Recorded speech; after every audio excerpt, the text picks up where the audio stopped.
Hey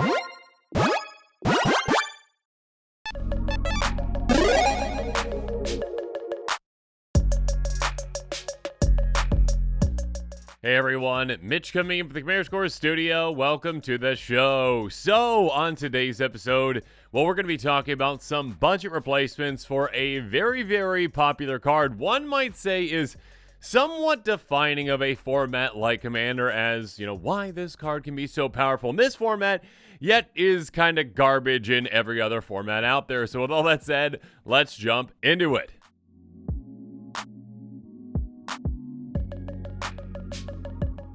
So the card that we're going to be talking about today that we want to replace if we can with budget cards is Rhystic Study. Now, I will mention that, yes, when it comes to budget replacements for incredibly expensive Commander staples, yeah, there is no direct one-to-one card replacement, because if there was an exact replica of this card, essentially, it would not be budget friendly. That's just kind of how, you know, supply and demand works. So essentially, we're going to talk about what this card does, break it down, and talk about some similar effects that are much more budget friendly than the $30 price tag of Rhystic Study. Yeah, this card is, again, somewhat format defining because it's enchanted for 2 and a blue that says whenever an opponent casts a spell, you may draw a card unless that player pays 1. Now, this card is incredible in Commander. We'll talk about why here in a second. But first, when it comes to other formats, yeah, it's not like it's breaking Modern, because this card's really not that good in single player. It is single player, I guess, head-to-head. If you're just in solitaire, sure, it'd be even worse. But essentially, if you are playing against a group of, you know, players in Commander, hey, more and more spells are going to be cast, and therefore more opportunities for you to either tax those players on their spells or to more likely draw cards throughout the game. Because, yeah, 1 mana might not seem like a lot, but that adds up a ton throughout the game for all of your opponents for every single one of their spells. You're going to be drawing a healthy amount of cards throughout the game. So this is repeatable card draw in Commander that, well, it is, again, pretty low to the ground as an enchantment, which is pretty hard to deal with, and one that is pretty consistently going to be drawing you a good amount of cards throughout the game. And if not drawing you cards, it is going to be taxing your opponents quite a bit. So, yes, can this card be directly replaced? No. Again, like I said earlier, hey, there is no one-to-one, you know, comparable card that is like, oh yeah, there's this exact card called Mystic Study that is 20 cents that literally does the exact same thing. That's not how this works. So on this episode, I'm going to be talking about some much more budget-friendly cards first, with a pretty comparable card that is around $5 or so, and then every single card I talk about after that is less than $1. So let's jump into it.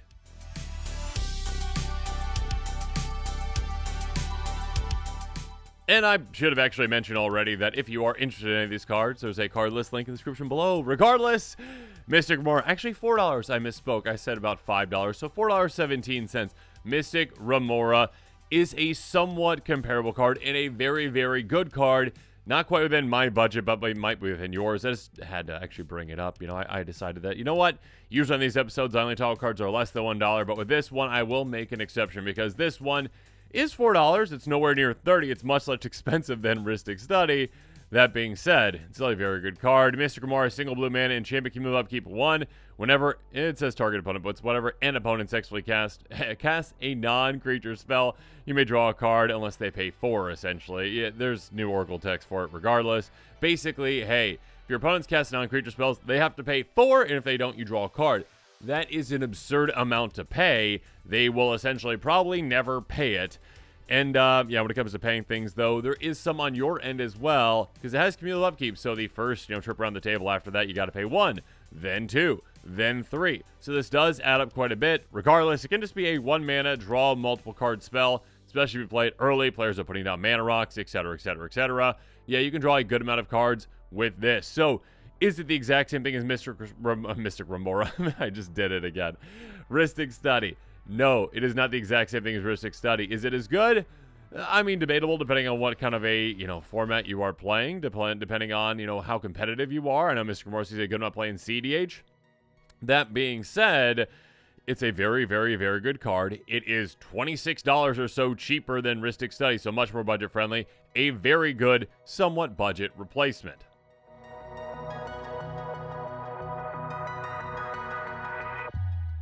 Next up, though, let's talk about some truly budget replacements cards that are all less than $1. First up, Kimena's Awakening, enchantment for 4 mana, Ascend. Oh, and I probably should have mentioned this as well. Goodness gracious. It is early this morning, but that's still not an excuse.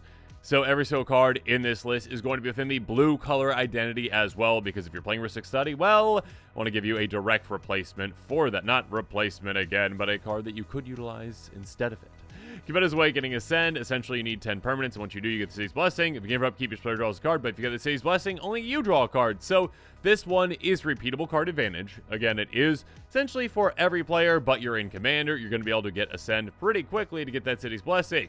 So it's only going to be for you, essentially. At a certain point, it is only going to be for you. Moving on, Mind Unbound. This one can add up a lot. Enchantment for 6 mana. If you give your upkeep, put a lower counter on it, then draw a card for each lower counter on it. This one is kind of like a delayed massive card draw over time. The first trip around the table, you get 1, obviously, and then it just builds on that again and again and again. And if you've got proliferate effects, obviously that can be even better. So yeah, this can be a massive way to draw a lot of cards throughout the game. Again, on enchantment, so it's pretty hard to deal with. Next up, Well of Ideas. This one's kind of similar to Kimena's Awakening in a way. Enters the battlefield, draw 2 cards. So right off the bat, for 6 mana, we're drawing 2. That's nowhere near as effective or efficient as we want it to be. That being said, over time, it's going to help us out. If we give each other players draw step, they draw an additional card. If we give your draw step, draw 2 additional cards. So this one will help our opponents, okay? Unlike Rhystic Study, this one does help our opponents to say, hey, you get an extra card. That being said, I get 2 extra ones. So on my next upkeep, I will be drawing 3, not upkeep, I guess draw step, you'll be drawing 3 cards instead of just the 1. So in total, after that one, trip around the table, 1 turn, you've drawn 5 cards because the 2 in the ETB, the 3 extra on your turn, essentially. Not the 3 extra, but the draw plus the 2. So essentially, this one can draw you a good amount throughout the game. Speaking of which, Thought Reflection. This one has so much potential and a lot of decks out there. There are a lot of commanders out there. Champ for 7 mana. If you draw a card, draw 2 cards instead. There's a slightly more expensive version of this, Teferi's Ancient Insight, which is slightly different, but still very, very good. Just want to mention that.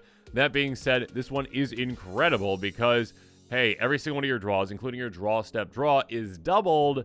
So yes, you're drawing extra cards for that regular draw, but also if you cast any kind of a draw spell, that doubles that up and can draw you a lot of cards.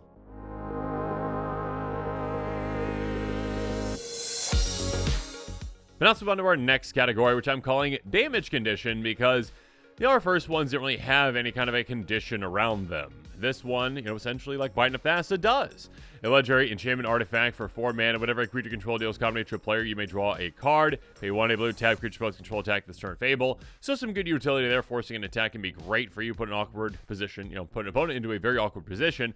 That being said, yeah, if you've got creatures that can get through on opponents pretty consistently, this can draw you a good amount of cards. I mean, a lot of cards, because again, there is no limitation on this one. It's like, hey, yeah, only, 1 creature per player, or, just once per turn, or whatever it is. No, this can draw you an absurd amount of cards if you've got a lot of evasive creatures. Moving on, Reconnaissance Mission. I'm going to go through this one quickly, because it's very similar. Whenever a creature control deals counter to a player, draw a card. Same thing, basically. Chamber for 4 mana, but this one, you can cycle it away if you need to. Let's go into another one that is very similar, Deep Fem Skulker. A 4/4 draws you with a Void for 6 mana. This one is a creature, so it's more easy to deal with, I would say, than an enchantment typically, because most wraths, like a Wrath of God, deal with creatures. It says whenever a creature controls does counter to player, draw a card. You can also make a creature unblockable this turn by paying 3 in a colorless mana. Research Thief. Whenever a creature you control that is an artifact deals combination to a player, draw a card. This one also is an artifact creature. 3/3 with flash and flying for 5 mana. Again, on a creature, so slightly easier to deal with. Thought Respite Network, kind of an enchantment version of that a little bit. Enchantment for 2 in blue. Whenever 1 or more artifact creatures you control deal combination player, draw a card. So it does have that limitation where it's like, hey, I gotta sit that 1 player with 16 Thopters. Cool, good for you. You get to draw 1 card. So yeah, if you split that up and hit at least each of your opponents with 1 Thopter, that is going to be 3 cards drawn. So this one has a max cap essentially of 3 cards drawn in a turn. That being said, if you give your upkeep, you control an artifact, you get a 1/1 Thopter. So this one can help you build an army as long as you've got, a 1 artifact, even if it's just a mana rock. Cool, you can start building that Thopter army to help get through on opponents.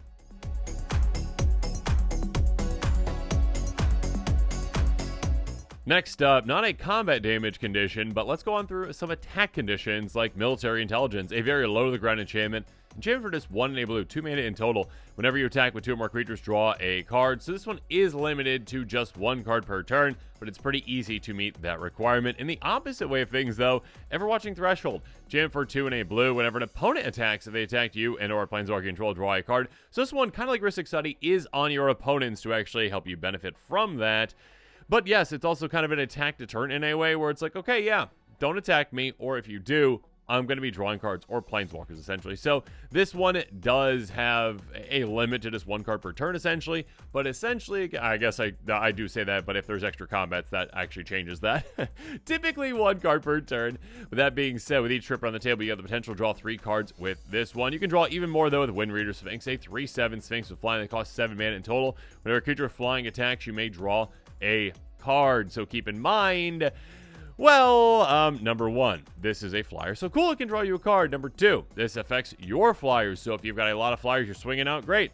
That being said, number 3, it says whenever a creature with flying attacks, not just your own, so this can be anyone's creatures with flying, so if your opponent has a flying creature, you can draw a lot of cards with that again. So kind of like Rhystic Study again, this can also benefit you from your opponents doing things. Again, though, this is on a creature, so it's decently vulnerable to being removed, from either target removal or a wrath.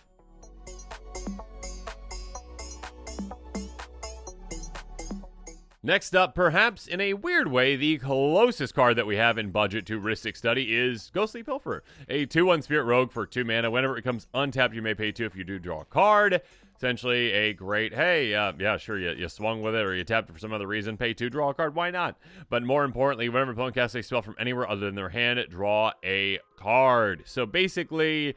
hey, if your opponents are taking advantage of Impulse Draw, if you've got a friend that has a Prosper deck, essentially, or, other things like Cascading, essentially, anywhere other than their hand. If they're casting from anywhere other than their hand, including Graveyard, I guess, too, Flashback, Jumpstart, etc., yes, you can really take advantage of that and draw a good amount of cards with this, again, for a pretty low-to-the-ground body that also can become unblockable if you discard a card. It can't be blocked this turn, which obviously plays into that first part as well, if untapping it. So, yes, technically, probably the closest thing that we have to Rhystic Study when it comes to cards less than $1. That being said, yeah, Rhystic Study counts any spell. This one just counts cards, cast from outside the hand, and typically hand is where players are casting their spells. Moving on, Wave Break, Hippocamp. 2/2 Horsefish, because that's the thing that costs 3 mana. Whenever you cast your first spell during each opponent's turn, draw a card. So if you are casting a good amount of spells during your opponent's turn, if you have a lot of instant speed spells, maybe a flash deck, yeah, you can really take advantage of this. And again, it's just your first spell during each opponent's turn, but that still can allow you to essentially draw 3 cards with each trip on the table, 1 for each one of your opponents, so keep that in mind.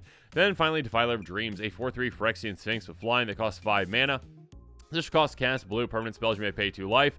Those spells will cost blue to cast if you pay life this way. In fact, reduces the only amount of blue mana you pay, so that can help you reduce the cost. But when it comes to drawing, though, yeah, whenever you cast a blue permanent spell, draw a card. So if you've got a deck that has a lot of blue permanents in it, cool. Make sure you're drawing a lot of cards with this. And also, well, casting your spells for even cheaper as well.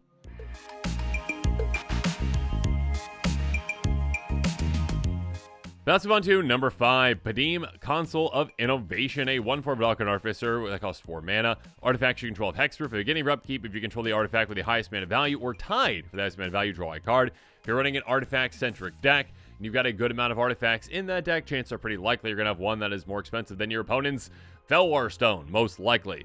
That being said, yeah, I mean, maybe you have a Malware Colossus and then it's no contest. So yes, this can typically help you draw cards throughout the game. Again, 1 with each trip on the table. And then also on top of that, obviously, artifacts you control of Hexproof can be a massive thing as well. Speaking of Hexproof, well, Shimmer Dragon. This thing is gross and amazing, and I love it. 5/6 Dragon flying that costs 6 mana. As long as you roll 4 more artifacts, it's going to have Hexproof. So again, if you're an Artifact-centric deck, this can be protected. Like I said earlier, typically creatures are the easiest things to remove. That being said, if you give it Hexproof, a little harder to remove, obviously. Tap 2 untapped artifacts you control, draw a card. So a lot of draw potential out of this one for the right deck out there.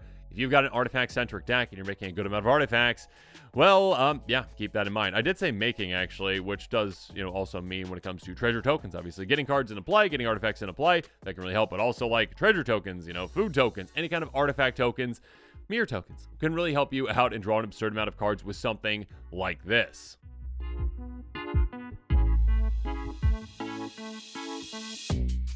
Moving on, though, let's talk about some colorless cards, or I guess technically cards that don't have a color, because colorless cards maybe implies that they have a colorless mana symbol in them. Regardless, Endless Atlas, artifact for 2, pay 2, tap, draw a card, activate, only if you've got 3 or more lands with the same name. Now, I will say with these, obviously these can fit in any deck technically, but Endless Atlas particularly is more like, hey, are you running like a mono-color deck, or maybe the most like a 2-color deck because you have a bunch of plains or islands or whatnot in there, basic lands basically. yeah, this can really benefit a monocolor deck specifically when it comes to card draw throughout the game. Idol of Oblivion can really benefit token decks. Artifact for 2, tap, draw a card, activate create a token this turn. This does not specify creature token, keep that in mind. So again, like a treasure token deck can really take advantage of this too. Pay, tap, sacrifice, make it 10/10 Eldrazi. Nice, that's also just something that Rhystic Study doesn't have. Next up, Zenith Chronicler, a 3/1 Phyrexian Construct for 2 mana. Whenever a player casts their first multicolored spell each turn, each other player draws a card. Obviously, if you're in a monocolor deck, like, let's say mono blue with Rhystic Study, yeah, you're not going to be able to cast any multicolored spells, which means that you're not benefiting your opponents. That being said, your opponents could benefit you, well, and each other, so keep that in mind. This will be not group huggy, technically. I mean, it can be played in group hug, obviously, but it will benefit more people than just you, so keep that in mind. Otherworld Atlas, speaking of which, will also benefit everyone. Artifact for 4, tap, put a charge counter on it. Tap, each player draws for each charge counter on it, essentially. That being said, even though this does benefit everyone, it can also be in a win condition, essentially, in some ways. Because, yeah, you can get an absurd amount of counters on this in one way or another, tapping, untapping it, and also, yeah, proliferating. That will do it, too. So, yeah, being able to potentially mill your opponents out, that is another aspect of this card. That being said, yeah, it can provide you a good amount of card advantage. Next up, Slate of Ancestry. Artifact for 4 mana, pay 4 tap, discard your hand, draw a card for each creature you control. If you're in a creature-based strategy, and you've got a lot of creatures in your deck, a lot of creatures in play, and again, keep in mind, this does not count, this is not specify, I should say, non-token creature, so you can count tokens. So if you've got a bunch of creature tokens, take advantage of that as well. Next up, Well of Lost Dreams. Artifact for 4 mana, wherever you gain life, you may pay X, where X is basically equal to or less the amount of life you gain. Draw that many cards. So yeah, if you got a life gain deck, this is an absurdly effective and efficient way to draw a ton of cards throughout the game. Yeah, basically 1 mana equals 1 life equals 1 card drawn. And then Lore Seeker's Stone. Artifact for 6 mana, pay 3 tap, draw 3 cards. But it's going to cost 1 more to activate for each, card in your hand, essentially. So, hey, if you're, handless, if you have no hand at all, no cards in your hand, pay 3 tap, draw 3. That's incredibly efficient. If you've got a full hand, not efficient at all. So, yes, this can help you out a lot with decks that maybe don't have a lot of other ways to draw, a lot of other effective ways to draw. And also, it can help you out if you are planning on having a hand. There you go.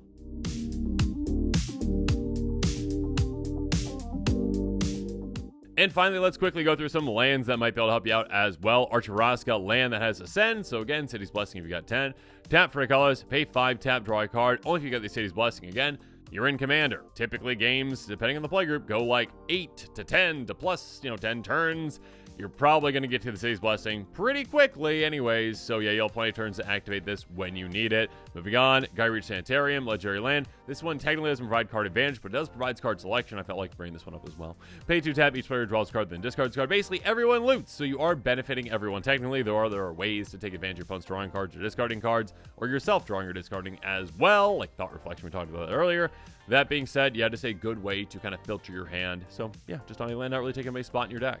But now this episode is coming to a close. It's my turn to hear from you. So in the comments below, let me know your thoughts are on these cards. Are there any that I didn't mention? And again, I did limit myself to just ones that are within the blue color identity. So yes, there are a lot of good, repeatable card draw out there in colors outside of blue, obviously.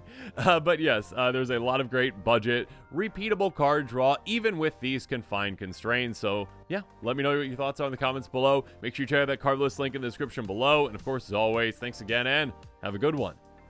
This show and episodes like this one are possible thanks to viewers like you. If you're looking for an easy way to help support this show, make sure that you like, share, and subscribe. Also, hit that bell notification icon so you don't miss any new episodes. You can also go check out our playmats and other merchandise at thecommandersquarters.com. We also have a ton of brand new t-shirt designs in stock, so make sure you check out those as well. Another easy way to support this show is with our TCG Player affiliate links. So whether you're buying a deck or individual cards, you can use this general link right here or one in the description. And the final way that you can support this show is by supporting us directly by becoming a patron. There are many benefits to being a patron, and I truly couldn't do this without all of their support.